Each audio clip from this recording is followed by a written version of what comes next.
Our next storyteller is a born and raised Disney gay who first found his love of performing by reenacting part of your world on the back of the couch. Sounds about right? Yeah. He then put those skills towards directing, choreographing, producing, and starring in multiple Christmas-time living room musicals alongside his sister and his 4 sports-playing cousins, all before the age of 12. Yes. Talk about an overachieving baby homosexual. God bless the baby homosexuals. Republicans are mad! Please welcome to the stage the creator and the producer of Queer to Tell, Nick Eibler!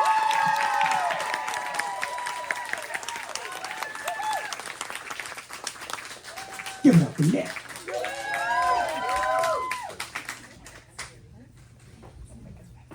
I just want to say, all the people who won something in the last thing, just meet me after the show and you'll get your prize. There's a lot more stress because last time I just got to sit in the back. Oh my God, I can't speak. I just got to sit in the back and drink and watch everyone. Now I actually have to tell a story. So this is called, I'm going to lower it because I'm a short queen. This is called The Christmas Tree Man. Hope you enjoy. I hope snow comes this year. I'm probably one of the few living in New York who hopes for it. No real New Yorker wishes for snow. That wish is for the romanticized dreams of transplants, and I will proudly own that dream, even despite the frigid air it brings and the sloppy brown sludge it becomes after it's been tarnished by tires and trash. I didn't grow up with regular snow days in the South, Georgia to be exact. So for me, not only did it hold the promise of a canceled school day, but also the joy of seeing a coat of velvet white blanketed over everything in sight, like everything had been frosted in vanilla icing. For me now, I think it's simply just the nostalgia of it, and I am a sucker for nostalgia. I'll spend an hour sobbing just listening to Harry Potter music or looking wistfully out windows and remembering doing the same on family car trips to Disney World. And the one time I will always get nostalgic for is Christmas time. The movies, the music, seeing family and friends, Santa, of course, and staying up late to track him on the NORAD Santa tracker. The little nativity set I had, even though I wasn't religious, I just loved having another little doll set. Receiving gifts, giving gifts, receiving gifts again, because you're a kid, so you'll always get more than the parents. But the start of the season always began right after Thanksgiving, when we put on Jimmy Buffett's Christmas Island album, R.I.P., broke the ornament boxes out of the basement, and put up the Christmas tree. It was like erecting this pillar of magic that emanated pure joy. I loved seeing the presents underneath grow as the days went by, and imagining the ones that were being wrapped up at the North Pole. Every year, all of the memories and feels come rushing back to me, and I try to hold them tight. I hold on to them because I know this time of year will never be the same as it was then. Last year, I spent Christmas sick and alone, and this one is looking to be the same. So I need something. Something to keep me from becoming another broke and depressed bah humbugger jaded by the holiday season. That is why I want snow this year. Not in its usual January time slot when all of the magic is gone and the city is just filled with malaise, but in the time where it's meant to be, with all the lights, music, and holiday cheer helping to create movie moments on every street corner. I'm not usually one for manifestations, especially saying them out loud. It feels a little too woo-woo white girl posting Instagram quotes on her Instagram stories for me, inspirational quotes, But as I walk down the sidewalk at 6 a.m., trudging through the first frigid breeze of the season, I give in. I begin quietly chanting to myself, there will be snow this year. There will be snow this year. Let's make it even better. There will be snow this year on Christmas. There will be snow this year on Christmas. I will have a good Christmas. I choke. The breeze infiltrates my open mouth and snakes down my throat like an unlucky fly. This is what I get for giving into those woo-woo manifestations. Frozen tears start to well up in my eyes, and I scrunch them a couple times to try and expel the tears. I'm unsuccessful. I decide to go with the next best option of removing my gloveless hand from my coat pocket to try and wipe them away.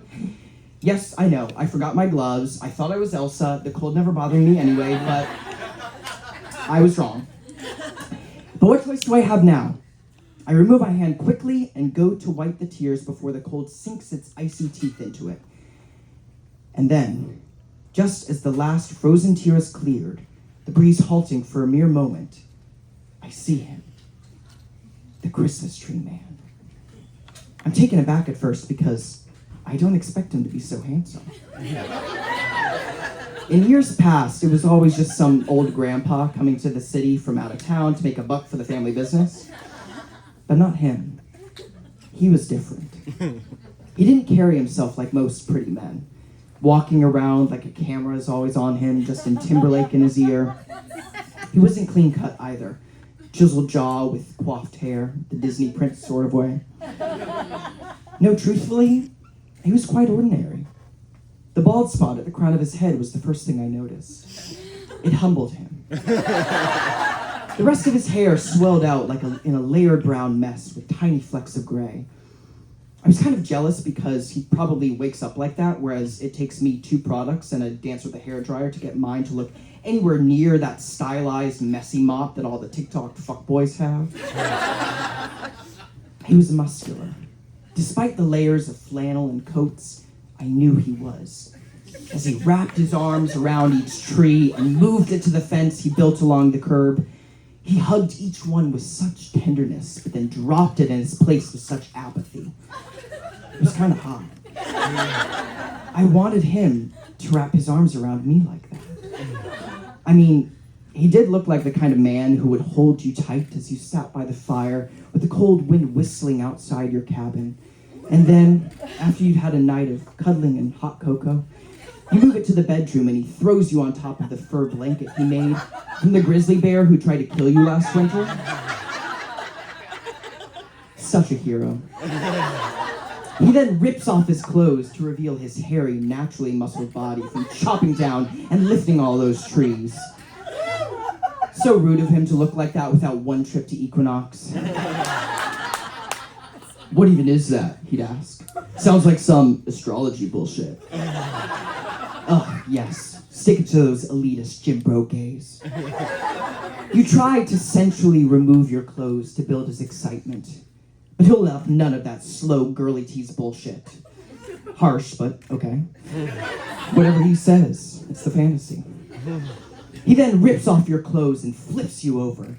You feel like you should be terrified, like after it's all done, he's gonna chop you up with his axe and feed you to the reindeer. But honestly, isn't this demeanor kind of right for the fantasy?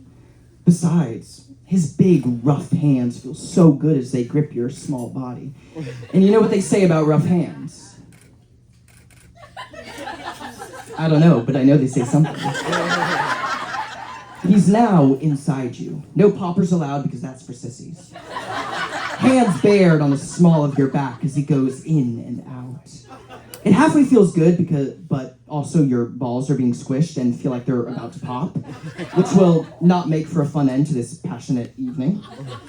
You try to lift yourself up to free them, and he bears down even harder, taking the lift of your ass into him as a sign of encouragement. Yeah, you like that, you little fat...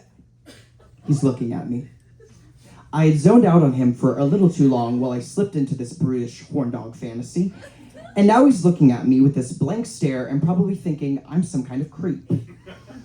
I try to quicken my pace as I'm about to pass him, my eyes fixated on the grains of the sidewalk, but occasionally glancing up to see if his blank stare is turning into homophobic anger.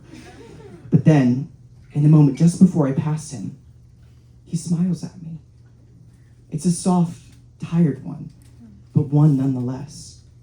It could very well be a smile of camaraderie, neither one of us wanting to be up at this early hour, yet alas, here we are, working for holiday capitalism.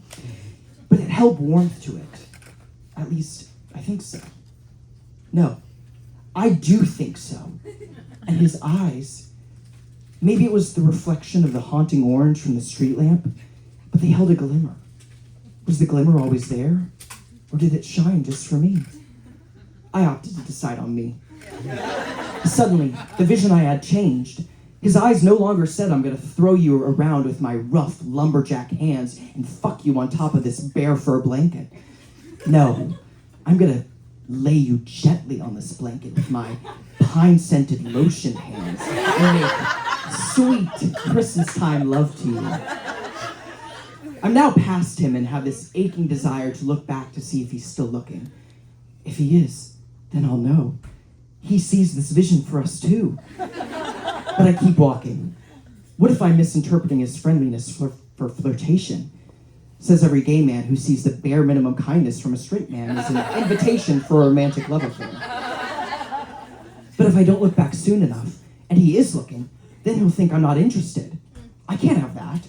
What if this is my movie moment? The start of my homosexual Hallmark love story? I imagine looking back at him, and his eyes are still on me as he throws another tree down. His smile turns to a more confident one.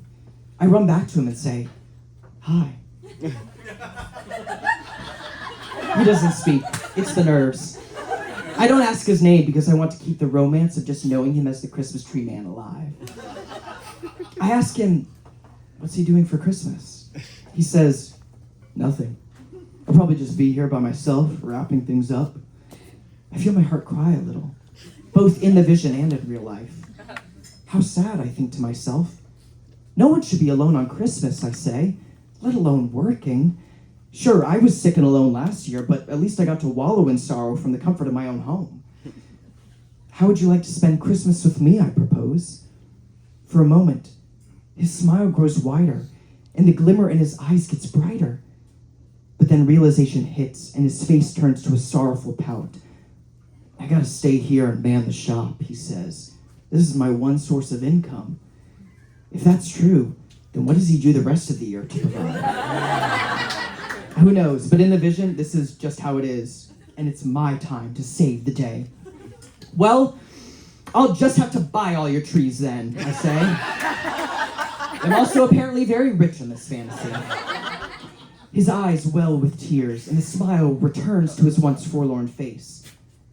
You would do that? Of course, I say, in a very reformed Ebenezer Scrooge kind of way. No one should be alone on Christmas. I grab his hand, and I think we could have a really special one. But before I can see the end of this movie, a car honks, and I realize I am walking at a snail's pace across the street.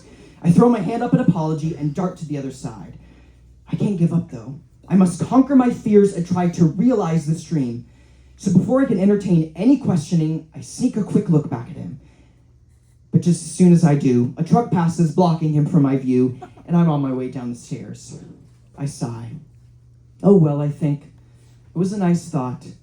I get on the train and go to work. 20 minutes later, I get off the train and go back up the stairs.